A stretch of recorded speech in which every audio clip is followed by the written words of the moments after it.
Hello mga pangga ko. First time client ko po si ma'am. Baka may magsasabi po na sobra sakat or sobrang liit na ng kuko ni ma'am. Si ma'am po ay dumayo po dito sa akin at malayo pa po yung kanyang pinanggalingan. Kasi ang problema ni ma'am, lagi niya pong iniinda yung kanyang mga gilid ng kuko na masakit po talaga dahil napakarami pong ingrown at dry skin. Kung makikita niyo po mga pangga ko sa paglilinis ko dyan, talagang maraming putol na kuko, ingrown na nakatusok at saganang-sagana po talaga sa dry skin. At talaga yan po talaga yung dinayo ni client dito sa akin. Ang gusto niya daw po talaga ay masimot yung kanyang dry skin mga pangga ko. Kaya ayan po, talagang simula sa kanyang hinliliit hanggang sa kanyang hinlalaki ay talaga namang pinakita ko talaga kay client na wala tayong pinalagpas dyan at wala po tayong tinira na kahit kaliit-liitan ng mga dry skin mga pangga ko. Ito ngayong madalas ko na sinasabi mga pangga ko pag nasasanay talaga sa linis ang kuko, nasasanay po sa kutkot palagi, ayan po yung nagiging resulta, yung nagiging overcut lagi yung kuko, mahirap na pong maibalik sa dati. Itong aking client ay medyo may kaidaran na po at talagang sa kabataan niya daw po ay talagang sanay na sa kalkal, kutkot yung kanyang kuko. Ibang manicurista na po ang humahawak at madalas pa nga daw po ay talagang duguan talaga lagi yung kuko ni client. Talagang palagi daw po talagang namamaga.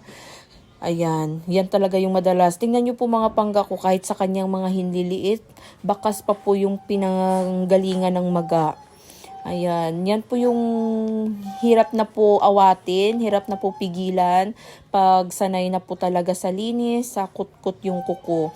Kaya madalas ko pong sinasabi kung bago ka pa lang naman po nagpapalinis at hindi pa naman sanay sa kalkal yung kuko mo, yung mga pangga, iwasan na po natin. Mas maganda pong putulan na lang yung kuko, tapos i-push na lang yung mga dry skin, yun na lang po yung tatanggalin.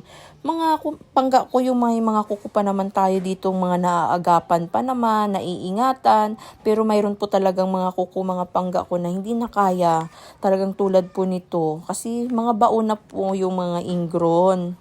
Ayan, tulad niyan. Talagang masakit na po pag tumutubo yung ingrown na yan.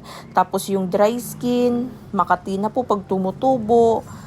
Ayan, kaya talagang na po, nakasali na po sa budget talaga yung kuko nila na kailangan pag kumakati talagang magpapalinis na.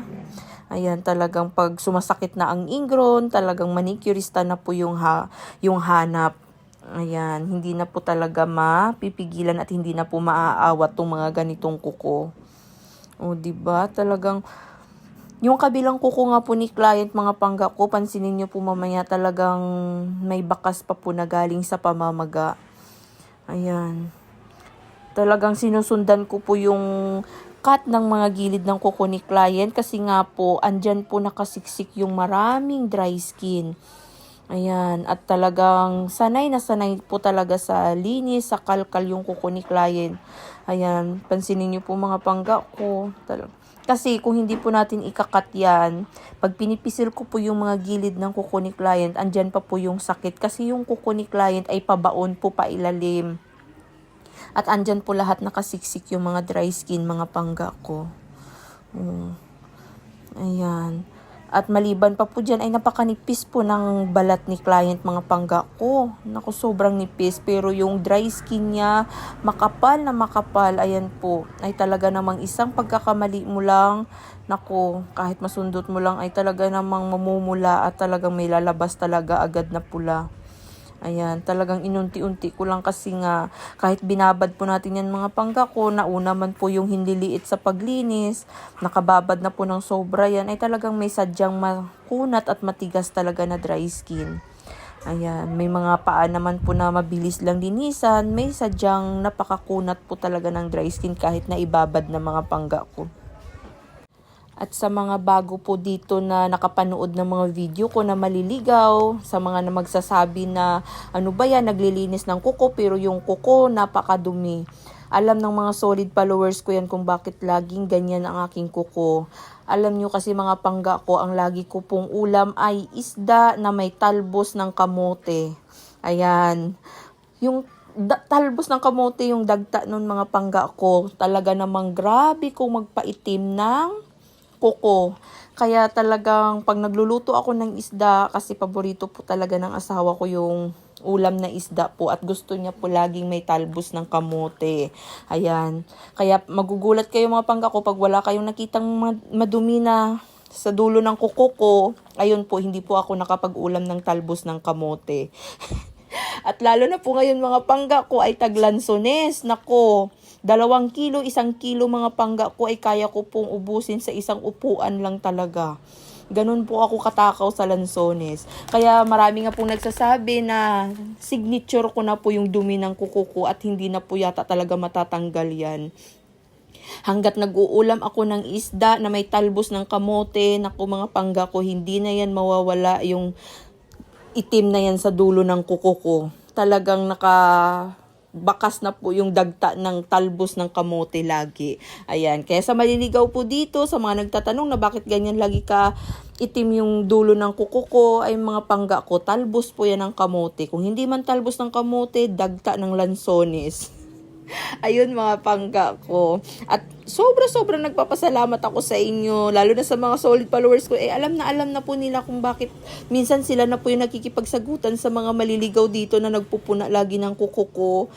Ayan, sila na po yung nagre-reply. Lagi na nilang sinasabihan, ang ulam po kasi niyan ay laging talbos ng kamote. Ayun.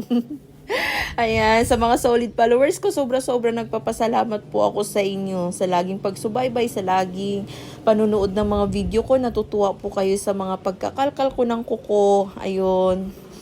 Ayun pa lang po ay talagang sobra-sobrang pinagpapasalamat ko na po yung pagsuporta nyo po. At sa maligaw pa po dito na hindi pa po nakapalo sa Pangga Nail Salon, please follow nyo po yung Pangga Nail Salon. Ayun. At sa baka maligaw din po kayo dun sa YouTube, may YouTube din po ako mga pangga ko. Pag hindi po dito na-upload yung may mga video po kasi mga pangga ko na iba na hindi po dito tinatanggap sa page.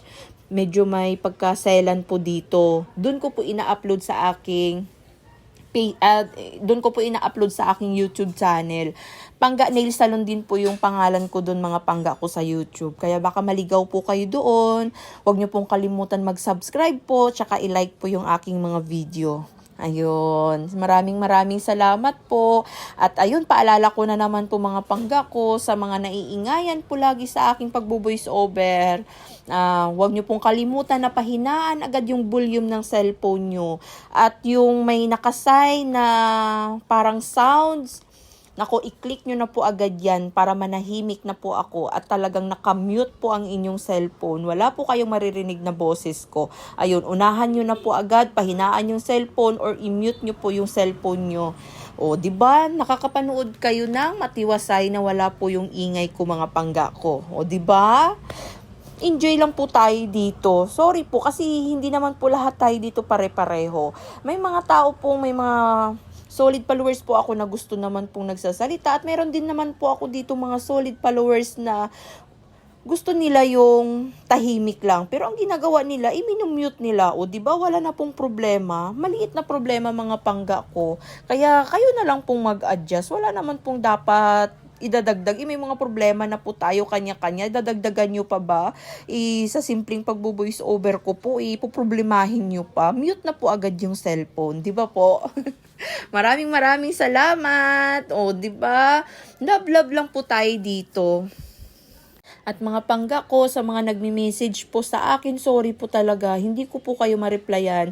Yung asawa ko po nandito po sa comment section, nilalagay ko po siya at minsan po siya po yung nagre-reply sa mga tanong nyo po. Dito na lang po kayo mag-comment ng location po kasi nire-replyan po kayo ng asawa ko. At kung gusto nyo pong magpa-schedule, sa kanya po kayo makipag-usap dahil siya po talaga nag-aasikaso ng mga schedule ngayon pangga ko. Siya yung magbibigay sa inyo ng schedule at hindi na po ako tumatanggap po ng walk-in.